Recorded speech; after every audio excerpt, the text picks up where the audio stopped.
les parties prenantes sur l'avancement des systèmes de stockage d'énergie par batterie, BESS, au Togo étaient ce vendredi 19 juillet 2024 autour d'un atelier. Les travaux sont consacrés à l'analyse stratégique et l'étude d'opportunités pour un programme de financement d'infrastructures de stockage électrique au Togo. L'atelier, organisé par le ministère délégué en charge de l'énergie et des mines en collaboration avec ses partenaires, a pour objectif d'identifier les principaux obstacles au déploiement des BESS au Togo et proposer des solutions concrètes, favoriser la collaboration et les partenariats entre les différentes parties prenantes, valider le planning du programme BESS. Vue partielle des participants à l'atelier le 19 juillet 2024 à Lomé. Les travaux de cet atelier d'une journée sont subdivisés en 3 sessions principales. La session 1 est consacrée aux remarques préliminaires et aperçus du secteur de l'électricité. Ici, les participants auront une présentation de la politique énergétique du Togo et du rôle des BESS dans la réalisation des objectifs énergétiques nationaux. La session 2 sera consacrée aux perspectives réglementaires et politiques et études de cas. La troisième sur les besoins d'assistance technique et termes de référence, TDRS, et la session 4. L'utilisation de batteries pour le stockage électrique s'accélère. L'utilisation de batteries pour le stockage électrique notamment s'accélère partout dans le monde. Ce qui explique en partie le développement de l'initiative BESS, Battery Energy Storage System, promue par le Global Energy Alliance for People en Planet. GIAP. En effet, cette initiative BESS vise à déployer à grande échelle l'installation de systèmes de batteries sur les réseaux électriques de pays émergents en voie de développement avec un objectif d'engagement de 5 GW d'ici à fin 2024 et en mobilisant les ressources concessionnelles pour appuyer la réalisation de cet objectif.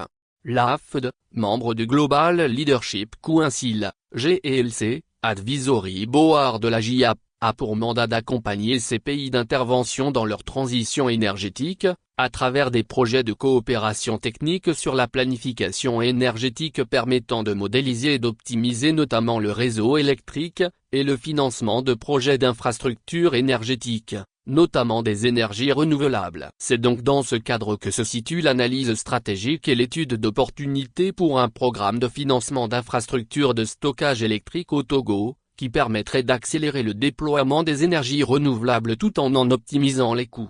Ouvrant les travaux de l'atelier au nom du ministre, Dr Pointe-Chapeau-Senghor a estimé que l'atelier se veut une étape très importante dans la stratégie énergétique du Togo, car visant à optimiser l'utilisation des énergies renouvelables et à renforcer la stabilité du réseau électrique national. Il n'a pas manqué de présenter les efforts qui sont faits le Togo dans le domaine de l'électricité en lien avec la feuille de route gouvernementale 2025. Selon lui, des efforts substantiels sont faits par le Togo à mi-parcours de la feuille de route gouvernementale en matière d'énergie. En 2 ans, renseigne Dr Pointe-Chapeau-Senghor, le Togo a porté l'électrification de 50% en juin 2023, le pays est arrivé à 65%. La capacité de production a été doublée et actuellement, l'énergie renouvelable constitue 32% de la mixte énergétique. Malgré ces progrès remarquables, nos objectifs n'ont pas été entièrement atteints. Garantir l'équité énergétique au niveau régional reste un défi,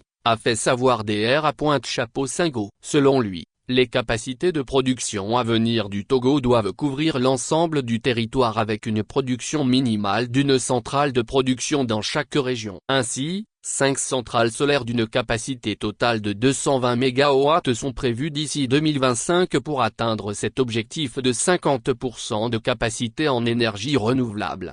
Parlant de l'électricité, au Togo, en fin 2023, le parc de production du pays possède une puissance installée effective de 283 MW dont 90 MW à base d'énergie renouvelable, soit 32%, et le reste des actifs de production sont au gaz ou au fioul. 3 objectifs sont affichés dans la feuille de route gouvernementale. Augmenter à 50% la part de renouvelables dans le mix électrique à l'horizon 2025. Atteindre un taux d'accès à l'électricité de 75% en 2025 et de 100% en 2030 et réduire à 30% le taux de dépendance énergétique en 2025. Aujourd'hui le pays est fortement dépendant des importations d'électricité en provenance du Ghana et du Nigeria, pour plus de 50% de la demande. Le déploiement du stockage d'énergie dans le monde a atteint un niveau record. Dans ces scénarios prospectifs, les prévoit une accélération des besoins de nouvelles capacités de stockage en Afrique, comme dans le reste du monde, tirées par les perspectives de développement des énergies renouvelables intermittentes, qui génèrent des besoins nouveaux de flexibilité dans les systèmes électriques. De nombreuses technologies existent, STEP, batteries chimiques, volants d'inertie, hydrogène, etc., et ont toutes des avantages et des inconvénients qu'il est utile de bien partager.